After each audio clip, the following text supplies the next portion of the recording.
रात का रहस्य। एक सुंदर सा गांव था जहां बहुत सारे पेड़ पौधे और खूबसूरत फूल थे। लेकिन गांव के किनारे पर एक पुराना और सुनसान घर था जिसके बारे में सभी कहते थे कि रात में वहां अजीब अजीब आवाजें आती हैं।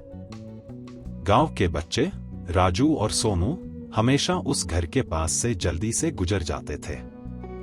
एक दिन उन्होंने ठानी कि वे रात के समय उस घर का रहस्य जानेंगे। रात का समय आया, राजू और सोनू ने अपनी टॉर्च उठाई और धीरे धीरे उस सुनसान घर की ओर बढ़े।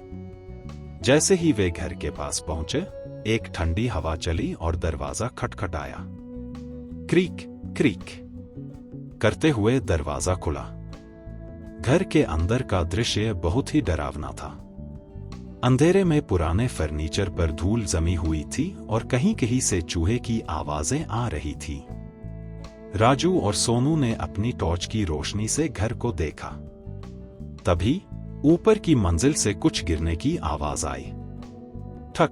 दोनों डर के मारे चिल्लाए।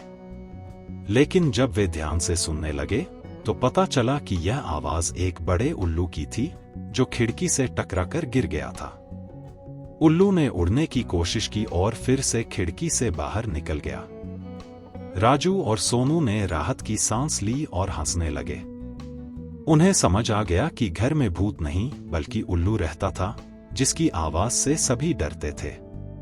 उस रात राजू और सोनू ने न सिर्फ अपने डर पर विजय पाई बल्कि यह भी सीखा कि कैसे कभी कभी हमारी कल्पनाएं हमें अधिक डरा देती हैं और वास्तविकता में चीजें उतनी भयानक नहीं होती जितना हम सोचते हैं। उन्होंने गांव में वापस जाकर सभी को इस बात का साहसिक कथा सुनाई और सभी ने उनकी हिम्मत की दाद दी।